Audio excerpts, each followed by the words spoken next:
Hello students, today we'll be continuing with the same chapter, sexual reproduction flowering plants, and today I'll be explaining microsporogenesis and megasporogenesis with the help of video. So last class you have got an idea how microsporogenesis and megasporogenesis takes place. So let me start with the video.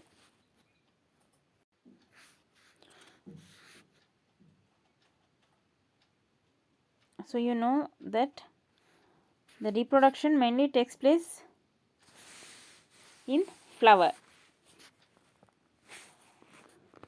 A fascinating organ of the angiosperms. That is, flower is modified shoot which is meant for sexual reproduction. And you know well that the flower consists of calyx, corolla, androecium and gynoecium. Calyx and corolla, they are the sepal and petal. Androecium and gynoecium, androecium is the stamen and gynoecium is the pistil or carpel. Androecium is the male reproductive part, whereas gynoecium is the female reproductive part. I hope you have studied, you remember that you have studied this in your first PU class.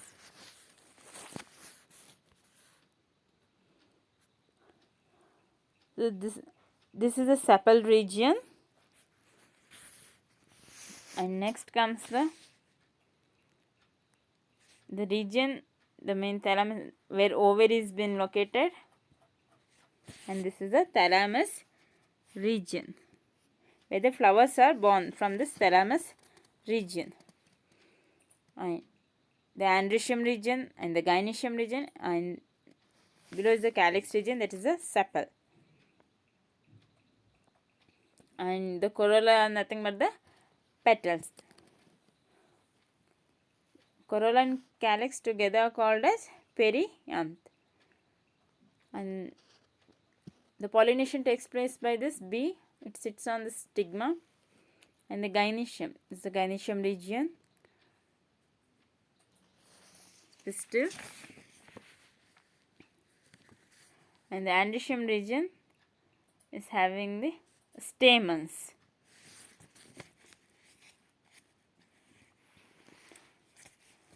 So these are the stamens. There you are having the anthers.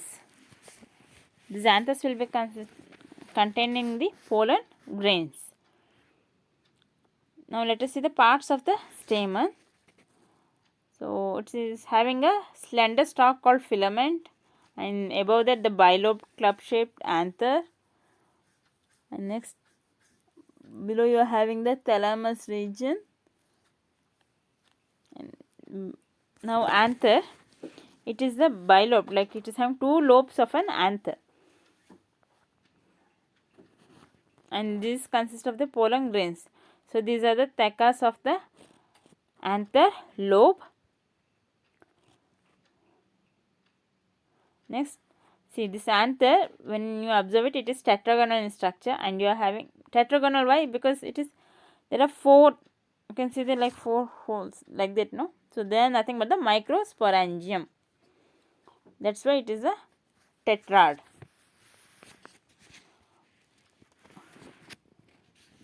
Okay, so now structure of the microsporangium. These are the layers of the young anther. The epidermis, the outermost is epidermis, then the endothecium, then the middle layer, then comes the tapetum. The tapetum, it nourishes the development of grain and sporogenous tissues. There you are having microspore tetrads. So inside the microspore tetrads, future develops into the pollen grains. So now we are seeing the dehiscence. There is a dehiscence of the anther where the pollen grains are formed and they are released by the dehiscence, means they are getting burst out. So these are the binucleate cells. So it undergoes meiosis and later it develops into many cells. That is, from the microspore mother cell, it undergoes division. When the anther matures, no, the cells of the sporogenous tissues, they undergo meiosis to form microspore tetrad. See, now we are having microspore mother cell. First meiotic division you will be getting 2. Next second meiotic division 4. Then you get the microspores. There is a microspore tetrad will be formed. So this is how it takes place. Next, anther containing pollen sac. So these are these anthers. They will be having the pollen sac. It's for their protection. You can observe the length of an anther. So instead that you are having this pollen grain. Now see how this, see microspore tetrad, it gets separated. Microspore. Here what is happening means the pollen grain is getting developed. The pollen grains, they mainly represent the male gametophytes. What happens when it undergoes division? You will get 2 cells, that is vegetative cell and the generative cell. So the top one will be the pollen grain. Okay. So this is how the pollen grain starts developing. See, now neatly the pollen grain has been explained. The top cell will be the vegetative cell and it is having the irregular shaped nucleus and it is having vacuoles also. And next is the generative cell. It is floating inside the vegetative cell and it is having very small nucleus. That's what it is, floating inside the cytoplasm of the vegetative cell. Okay, so top one is a vegetative cell, it is and this is a generative cell, and pollen grain is a 2-celled stage. So this undergoes mitosis and will be getting 2 male gametes with the vegetative nucleus. So that's how the pollen grains are formed.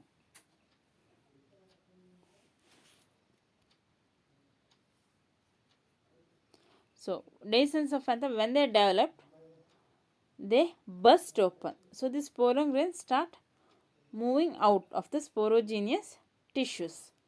See, this is how it happens. These pollen grains, they are coming out. They burst and they are coming out. So that's what happens in this species, jova and all.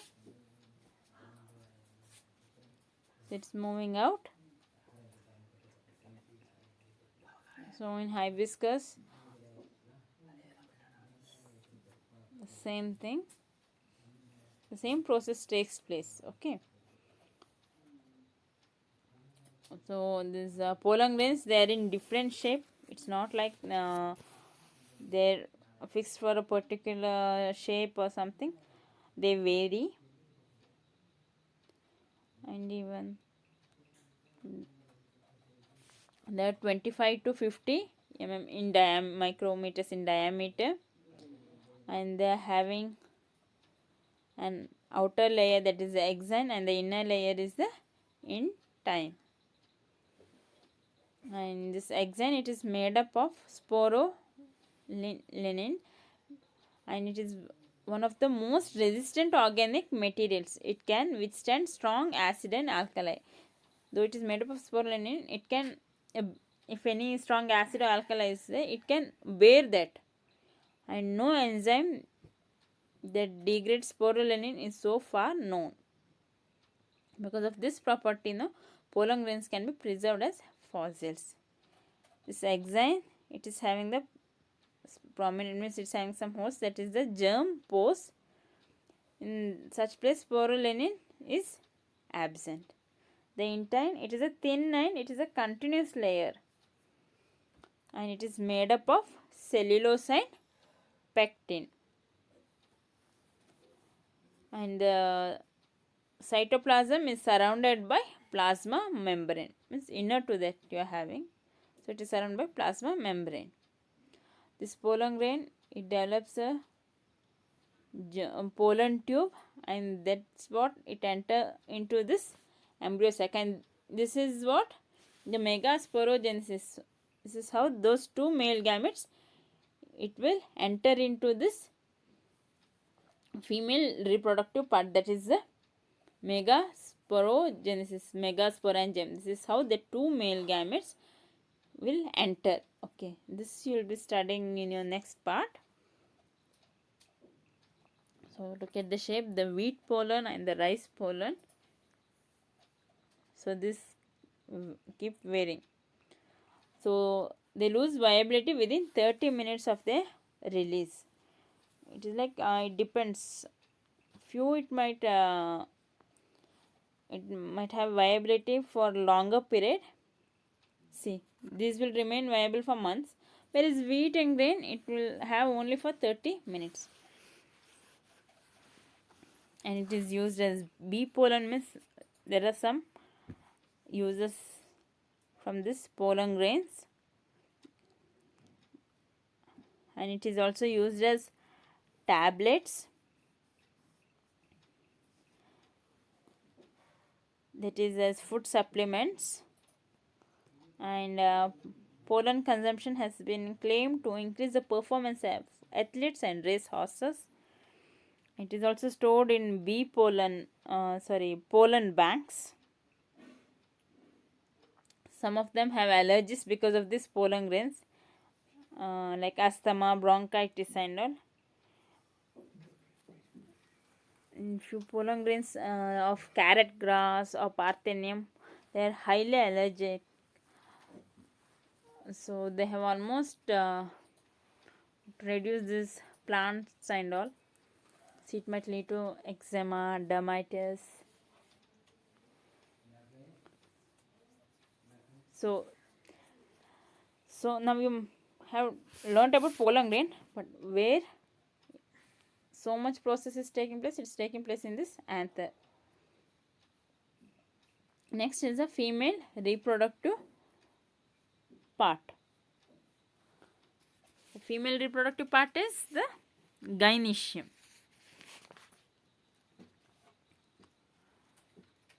So next is the gynecium part. So don't get confused. One is the andrecium and another is the gynecium. Now in gynecium, what takes place? It mainly consists of stigma, style and ovary, right? This is a monocarpous gynecium, that is monocarpous ovary. It means it is having a single carpel or pistil. And another one is the multipistils. It is multicarpellary ovary, a gynecium having more than one carpel or pistil. Here they have taken hibiscus as an example. There is a monocarpellary. See the difference, apocarpus pistil and syncarpus pistil. Here in syncarpus, stigma are all attached together and it is fused. Structure of the pistil. Mainly pistil has stigma, style and ovary. These are the three parts, where stigma serves as a landing platform for pollen grains. So pollen grains will come and settle on this stigma region. Where style is the elongated one. And next is the ovary region. There is a basal bulge part of the pistil is the ovary. So this is the structure of the ovary, children. And the ovarian cavity, the outer one is the ovary wall, and there are locules in this region. See, these are the ovules. It differs. So in your first period class you have studied, no? This is what I hope you remember: free central placentation, axial placentation, marginal placentation, parietal placentation and basal placentation. Recall that. So this is what happens now. Now this small portion has been experienced. This ovary region itself develops into a fruit, the seed. They have given the example, taken the example of the peach fruit. It's not something developing from outside. It is from inside the flower. You are having that ovary region. From that, this fruit is been developed. This long section of ovary of a papaya. So these are all the ovules. You can see them. See, they are all the ovules. So this is how their inoculation is. It is having the egg. The funicle region. The ovule is attached to placenta by means of a stalk. That's a funicle.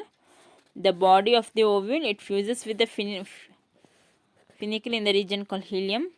Next you are having the two envelopes, that's the layers of integuments. So there are two layers, that is outer integument and the inner integument. So this is a embryo sac. So below this embryo sac you are having the micropylar region. What happens, the pollen tube, it gets extended up to this micropylar region. Okay, because of this micropyle, this is the micropylar region. Top one is a chalazar region. Never get confused with the micropylar and chalazal region. It's very important. So above that you are having the funicle with the two integuments. Then the nucellus. It's a nourishing tissue, the nucellus. See, this is how they are been arranged. Mainly the diploid megasperm mother cell, they will undergo meiosis. So now inside the embryo sac you are having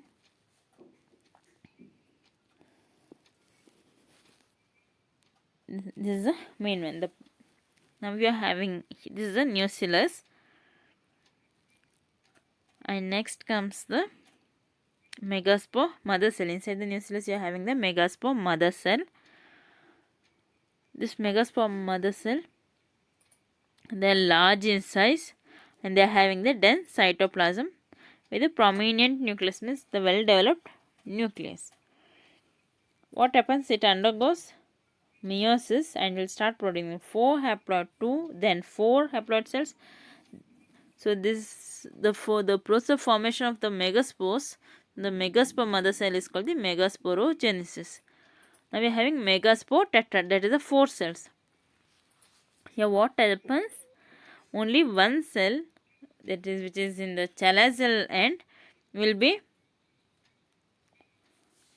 functional. Remaining 3, they get degenerated. See, the 3 gets degenerated. So now we are having 1.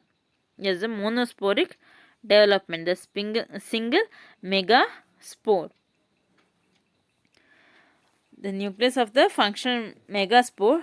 Now what happens, it undergoes mitotic division. That is, you can see the nucleus, no? Because of that nucleus, this megaspore, it will undergo mitotic division and it will form 2 nuclei which is moving towards the opposite poles, forming the 2 nucleate embryo sac. These 2 again they divide and they form 4 nucleate later to the 8 nucleate stages of the embryo sac. After the, see, 4 are towards the chalazal end, remaining 4 are towards your micropylar end. Now what happens with this 8 nucleus? See, you can see the picture. First 1, then it becomes 2, the 2 again divides, become 4, the 4 again divides, it becomes the 8. It's mitotic division, means you will be getting 2 cells, right? This nuclear division is this taking place. So you are having thick cell walls. Here now look what happens. The three which has moved towards the chalazal end. The two is the remains at the center. There is a polar nuclei. The other three move towards the micropylar end. Top one is the antipodals. The center one is the central cell and the polar nuclei. Down you are having three cells. One is the egg, synergids. Another one is the total. All the three together are called as the egg apparatus. So this is the structure of the embryo sac. In your chalazal end, there are three cells. So they are the antipodal region. In the micropylar end, again you are having the, that is the egg apparatus is having the three cells. So this is the egg and this is the synergids. These two are the synergid cells. And filiform apparatus are the special cellular thickenings that guide the pollen grains into the synergid. So you will be in your pollen tube, the pollen grain will come. So because of this help of the filiform apparatus in the synergids, they allow them to allow the two pollen grains to enter the embryo sac. So next class you will be studying about the pollination, how it takes place.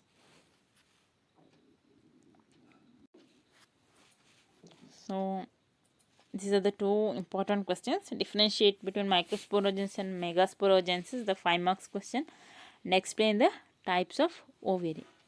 And next class I will be explaining you about the pollination, the types of pollination. So now you might be curious how this pollen grain will enter the female reproductive part. So everything I'll be explaining it to you in the next class. Thank you.